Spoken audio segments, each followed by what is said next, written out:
Have you ever felt just stuck? Like you're putting in all this effort with weight loss, the endless cardio, trying really restrictive diets, and, well, the results just aren't matching the work. Maybe the scale barely budges, or your body isn't getting that strong, toned look you're aiming for. Oh, absolutely. That frustration is so common. For far too long, the story has been all about deprivation, endless cardio, cutting everything out. Exactly, and especially for women, there's that old persistent myth, lift weights, and you'll get bulky. We hear it all the time. We do. And today, we're really going to tackle that misconception head on. Welcome, everyone, to this deep dive. Think of this as the ultimate guide to strength training for women's weight loss. Your blueprint, really. Your plan for unlocking what is arguably the most powerful secret weapon for body sculpting and fat burning, strength training. Yeah, forget those quick fixes that never last. We're talking about a shift here. Shifting your metabolism into high gear so your body becomes like a more efficient fat-burning machine, even when you're just resting. Imagine that. Not just losing weight, but truly sculpting a strong, toned body. Feeling that power, that health radiating out. It's about transforming your confidence inside and out. And building habits that actually stick for lasting results, not just, temporary wins. So the big question is, are you ready to stop chasing weight loss and start building a stronger, healthier, more empowered you? Let's get into how. Okay, let's kick things off at the science, because understanding why this works is so important. For years, cardio seems like the king of weight loss, right? Right. And don't get me wrong, cardio burns calories while you're doing it. That's true. But there's this other major player, often underestimated, especially for long-term results, strength training. So what's the deal with this metabolic magic of muscle? Well, the key thing to grasp is that muscle tissue is metabolically active. It burns more calories at rest than fat tissue does. It might seem like a small amount per pound, but it adds up significantly. So more muscle means? A higher resting metabolic rate, your RMR. Basically, the number of calories your body burns just keeping you alive, breathing, thinking, everything. A higher RMR means you're burning more calories 24/7. Even just sitting here talking or relaxing later. Exactly. It makes achieving that necessary calorie deficit for fat loss much, much more manageable. Almost effortless in comparison to just relying on cutting calories alone. That sounds almost too good to be true. And there's something else too, right? This afterburn thing. Yes. That's EPOC, excess post-exercise oxygen consumption, the afterburn effect. Basically, after intense strength training, your body needs more oxygen to recover, repair muscle, get back to normal. And that takes energy. It takes calories. This elevated oxygen consumption, this calorie burn, continues for hours after you finish your workout, sometimes even days. Wow, okay. Unlike steady cardio, where the burn mostly stops when you stop. Precisely. Strength training gives you that extended calorie burning window, more bang for your buck, really, in terms of metabolic impact. That's a huge difference. Now, we all know a calorie deficit is needed for weight loss. Yeah. But you hear about people ending up looking skinny fat. Doesn't matter what kind of weight you lose. Oh, it matters immensely. Yes, you need fewer calories in than out, basic energy balance. But how you achieve that deficit is crucial for your body composition. So just cutting calories drastically isn't the best way. If you rely only on severe calorie restriction and tons of cardio, you risk losing valuable muscle along with fat. And losing muscle lowers your RMR, making it harder to keep the weight off later. That's often how that skinny fat look happens. Okay. So strength training helps prevent that. It sends a powerful signal to your body. Hold on to this muscle. We need it. By challenging your muscles, you encourage your body to preferentially burn fat for fuel instead. You get leaner, more toned, even if the scale doesn't plummet immediately. Which brings us perfectly to the scale, that number we all, obsess over sometimes. You're saying it's not the only thing, maybe not even the main thing, to watch. Definitely not the main thing. Look, as you start strength training, the scale might be slow to move, or it might even go up slightly sometimes. Don't panic. Why not? That sounds counterintuitive. Because muscle is denser than fat. It takes up less space for the same weight, so you could be losing inches, dropping fat, getting stronger, but the scale doesn't reflect that dramatic change immediately because you're also building that denser muscle tissue. So the mirror and the measuring tape might tell a better story. Absolutely. How your clothes fit, that's often the most satisfying indicator. Are your jeans looser? Does that dress hang better?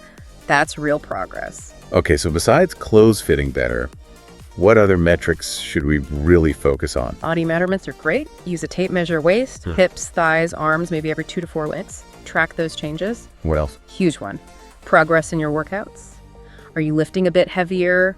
Getting an extra rep or two with good form? Recovering quicker between sets? These are massive signs you're getting stronger and fitter. And maybe how you feel overall. Yes. Energy levels, mood, feeling more energized, more capable, more confident. That's gold. And finally, progress photos. Take them every 4 to 6 weeks. Sometimes the visual changes over time are incredibly motivating and show things the scale hides. That makes so much sense. Focusing on building capability, not just chasing a number. Okay, we get the why. Let's get into the how, the actual movements. Right, let's talk foundations. We focus on 5 fundamental movement patterns. We call them the Big 5. They're really the backbone of any effective program. Why these 5 specifically? Because they engage multiple muscle groups at once, they mimic movements you do in everyday life, and honestly, they give you the most efficient results for your time. Okay, the Big 5. Well, let's break them down. What's first? First, the squat. Everyone knows it's bending the knees and hips, but really mastering it means focusing on depth, getting low enough, and activating the right muscles. Are your glutes firing up, especially at the bottom? And avoiding common mistakes, like knees caving in. Exactly. Think about keeping your chest up, core tight, and tracking those knees over your toes. It's not just leg day, it's fundamental for daily life. Got it. What's number 2? Number 2 is the hinge. This is different from a squat. It's about pushing your hips back, keeping a relatively straight leg, just a soft bend in the knees, and a flat back. Think Romanian deadlifts. What's the key difference in feel? You should feel a big stretch in your hamstrings and glutes. The common error is rounding the back or bending the knees too much, turning it into a squat. It's crucial for lower back health and building powerful glutes. Makes sense. Number 3. The push. Pushing weight away from your body. Horizontally, like in a push-up or bench press, or vertically, like an overhead press. Any P-form points? Keeping your shoulders stable and down, away from your ears, is vital. Don't shrug. This strengthens your chest, shoulders, triceps, making everyday pushing tasks easier. Okay, number 4 must be the opposite. Exactly. The pull. Pulling weight towards your body. Think rows, pull-downs, pull-ups if you're there. Focus on initiating with your back muscles, squeezing those shoulder blades together. Don't just yank with your arms. Why is pulling so important? It balances out all the pushing, which is crucial for good posture and upper body health. Yeah. We spend so much time hunched forward. Pulling strengthens the muscles that counteract that. Right. And the 5th one, you said it's often overlooked. Yes, the carry. Simply picking up some weight and walking with it, like a farmer's carry holding dumbbells by your sides. It seems simple, but it's a total body challenge. How so? It hits your core like crazy, builds serious grip strength, improves stability, and translates directly to real-world strength carrying groceries, luggage, you name it. The Big 5 squat, hinge, push, pull, carry. Seems comprehensive, Yeah. but you mentioned form is critical. How do we ensure we're doing them right? Form is everything, not just for safety, but for actually working the muscles you intend to work. Key principles. Yeah. Always engage your core brace like you're about to be poked in the stomach. Move with control. No jerky movements. Use the full range of motion that feels right for your body. And listen to your body. Sharp pain is a stop sign. Use mirrors. Maybe even film yourself quickly on your phone sometimes. It really helps. Good tips. And before we even touch a weight warm-ups, necessary. Static stretching. Dynamic. Non-negotiable. Never skip the warm-up. It preps your muscles, joints, heart, reduces injury risk, and helps you perform better. Start with 5-10 minutes of light cardio. Get the blood flowing. Then stretching. Then 5-10 minutes of dynamic stretching. Movements, not holds. Think leg swings, arm circles, torso twists. Get the joints moving through their range. Save the static holds for after the workout. Okay, dynamic before, static after. Got it. Any other warm-up steps? Yeah, maybe a few minutes doing the first exercise of your workout with very lightweight or just body weight just to groove the pattern. And the cool down, just as vital. Absolutely. Helps your body transition back to rest, aids recovery, improves flexibility over time. 5 minutes of light cardio to bring the heart rate down gently. Followed by 5-10 minutes of static stretching. Now's the time for those holds 20-30 seconds per stretch, focusing on the muscles you just worked. Feel a gentle pull, never pain. Okay, great foundation. We know why, we know the key movements, how to prep and recover. Let's talk about putting it together in a plan, a 12-week program. Exactly. We've structured a 12-week program designed around progressive overload. That just means gradually increasing the challenge over time so your body keeps adapting and getting stronger. And consistency is key here. Consistency is everything. Aim for 3 to 4 strength sessions per week. Allow rest days for recovery and growth. So phase 1, weeks 1 through 4. Phase 1 is foundation building. The big goals here are mastering those big 5 movements with good form, getting into a consistent routine, and building that initial strength base. Full body workouts work great here. Gym needed, or can you do this at home? Totally adaptable. Gym equipment like dumbbells, barbells, machines works, but you can absolutely do it at home with adjustable dumbbells, resistance bands, even body weight and sturdy household items. What might a week look like? Maybe 3 days a week, say Monday, Wednesday, Friday. Workout A, B, and C, heading different variations or focusing slightly differently each day. For example, workout A might have goblet squats, dumbbell bench press, and rows. And reps, sets. Aim for maybe 2-3 sets of 8-12 reps. Choose a weight where those last couple of reps are tough, but your form stays solid. Form first, always. Once form is good, then think about adding weight. Right. Nail the form, then progress. So weeks 5 to 8, phase 2, what changes? Phase 2 is building momentum. Now we start to increase the intensity a bit. Introduce slightly harder variations maybe. You could stick with full body or try an upper-lower split if you prefer. And how do we apply that progressive overload principle? This is where it really comes into play. You can increase the weight slightly, aim for more reps with the same weight, add an extra set, or even shorten your rest periods between sets just a little. Keep challenging the muscles. Makes sense. Keep nudging the body to adapt. Then phase 3, the final stretch, weeks 9 to 12. Phase 3 is sculpting and elevating. We might increase the volume, maybe more sets or reps, and introduce some more advanced techniques to really maximize results and push past any plateaus. Advanced techniques. Like what? Things like supersets, doing 2 exercises back-to-back with minimal rest. Great for intensity and saving time. Or drop sets, doing a set to fatigue, immediately lowering the weight and banging out more reps. Okay. Anything else? Maybe tempo training, where you focus on the speed of the lift, like lowering the weight really slowly, maybe 3-4 seconds down to increase the time your muscles are under tension. Keeps things challenging and fresh. Sounds intense, but effective. Across all 12 weeks, any crucial reminders? Always, listen to your body. Soreness is normal, sharp pain isn't.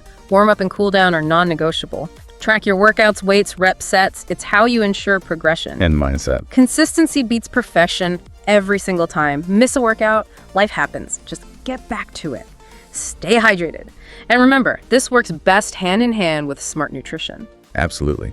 And speaking of support, if you want more detailed guidance, workout plans, maybe even equipment ideas, definitely check out musclefactor.store.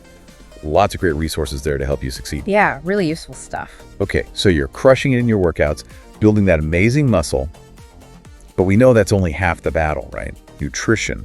It's not just about cutting calories, it's about fueling properly. Exactly. Fueling for performance in your workouts, fueling for recovery after workouts, and fueling for fat loss. It's a strategic approach, not just restriction. So where do we start? What's macronutrient number 1? Protein.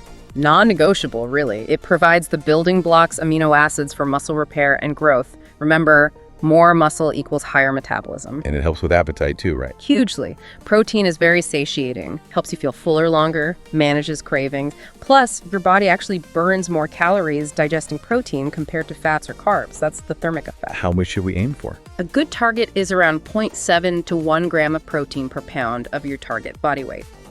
Think lean meats, fish, eggs, Greek yogurt, lentils, beans, tofu, lots of options. Okay, protein is king. What about carbs? They get such a bad rap sometimes. Oh, the carb fear. Look, when you're strength training, carbs are your primary fuel source. They give you the energy to push hard in your workouts, which is essential for making progress. So cutting them out completely is a bad idea. It can leave you feeling sluggish, weak, and unable to train effectively. Focus on complex carbs: oats, brown rice, sweet potatoes, veggies for sustained energy.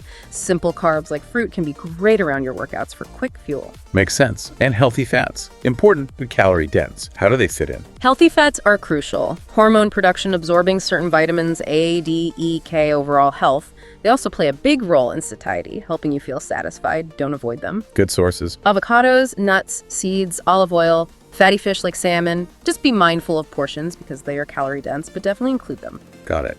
And hydration. Seems basic, but how important is water really? It's the unsung hero. Every metabolic process, including fat burning and muscle building, needs water.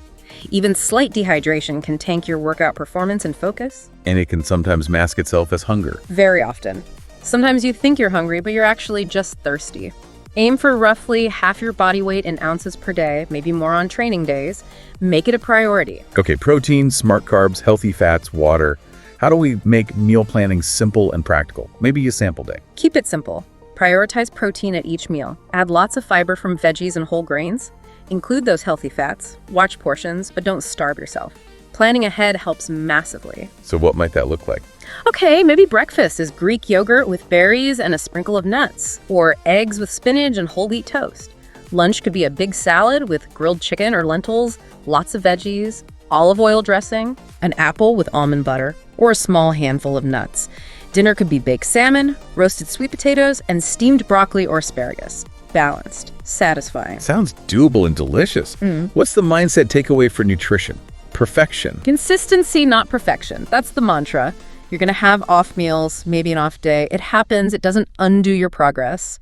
The key is to just get right back on track with the next meal. No guilt. Just move forward. That's a much healthier way to look at it. Okay. Training, nutrition. But what about the rest of life? Lifestyle factors. Let's talk sleep first. Why is it called the ultimate recovery tool? Because it truly is.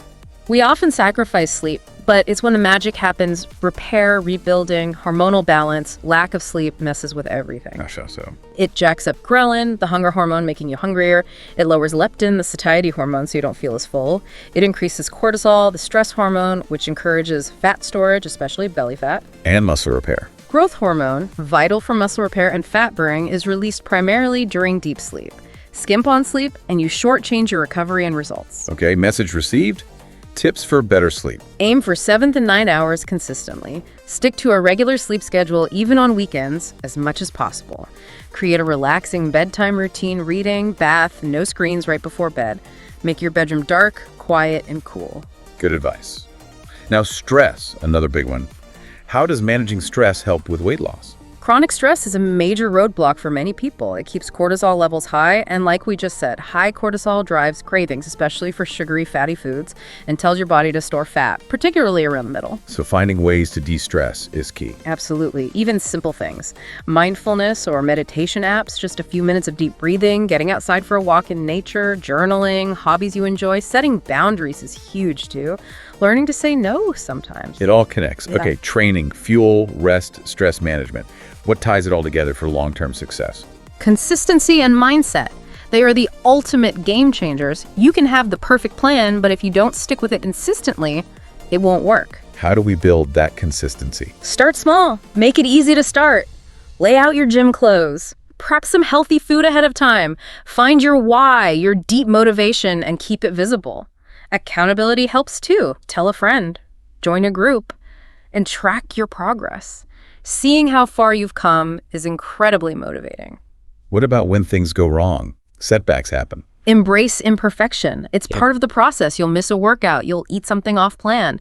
Don't let it derail you. Acknowledge it. Learn from it maybe. And just get back on track immediately. Resilience is key. That's so important. And celebrate the wins along the way, right? Not just the scale. Yes. Celebrate those non-scale victories, the NSVs, clothes fitting better, having more energy, sleeping deeper, feeling stronger, lifting groceries, getting a compliment.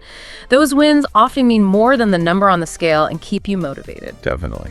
Okay, let's tackle a few quick FAQs we often get. First up, I don't have a gym membership. Can I still do this? Absolutely, 100%. Bodyweight exercises alone, squats, lunges, push-ups, planks are incredibly effective. Add some inexpensive resistance bands or adjustable dumbbells, and you have a fantastic home gym setup. Get creative. Next, how often should I actually be strength training? The sweet spot for most people aiming for muscle growth and fat loss is 3-4 times per week. That allows for enough stimulus and enough recovery. If you're brand new, starting with 2-3 times is perfectly fine. What about cardio? Do I ditch it completely? No, don't ditch it. Cardio is great for heart health, endurance, and burning extra calories. Just prioritize strength. Do cardio on separate days or maybe 20-40 minutes after your strength workout, 2-3 times a week. Help. I'm doing everything right, but the scale isn't moving fast enough. Okay, deep breath. First, patience. Real change takes time, often 8-12 weeks for visible shifts. Second, double check your nutrition. Are you consistently in a slight deficit? Enough protein. Third, are you truly applying progressive overload in your workouts? Fourth, check sleep and stress. And fifth, focus on those NSVs. They show progress too. Is it okay to feel sore after workouts? Yes, some muscle soreness, known as DOMS, appearing 72 hours later is totally normal, especially when starting or trying new things. It means you challenged your muscles. Light activity, stretching, hydration help. But sharp, lasting, or joint pain is different. That needs attention. And last one. When should I think about hiring a personal trainer? A trainer can be amazing if you're a beginner needing form guidance and confidence, if you feel stuck on a plateau, if you thrive on accountability, or if you have specific goals and want an efficient plan. Even a few sessions can provide incredible value. Fantastic answers. Okay, we've covered a lot of ground in this deep dive into the ultimate guide to strength training for women's weight loss. But remember, this isn't the end. It's really the start of a powerful journey for you. That's right. You now see that real sustainable weight loss goes way beyond just cardio and calorie cutting. It's about building strength, fueling yourself intelligently, and taking care of your whole well-being. We've dug into the science, the metabolic power of muscle, busted some myths, laid out the essential Big Five movements, and outlined a progressive 12-week path. Plus, we covered the crucial role of nutrition, protein, carbs, fats, and those vital lifestyle factors. Sleep, stress management, and building that consistent, resilient mindset. And please remember, this journey is so much bigger than just a number on a scale. Focus on those amazing non-scale victories. Yeah, the looser clothes, the energy boost, sleeping better, feeling less stressed, and that incredible feeling of getting stronger and more capable. You're not just shedding weight, you're building a more powerful, resilient, confident version of yourself. Yeah. So embrace it. Celebrate the wins, big and small. Learn from the setbacks, and always keep your why close. Your new definition of strength, of success, it's right there waiting for you. Don't just chase temporary results anymore. Commit to building that stronger, healthier, more confident to you. A great place to start and find support is musclefactor.store. Check it out today. You won't regret it. Thank you so much for joining us on this deep dive into empowering strength.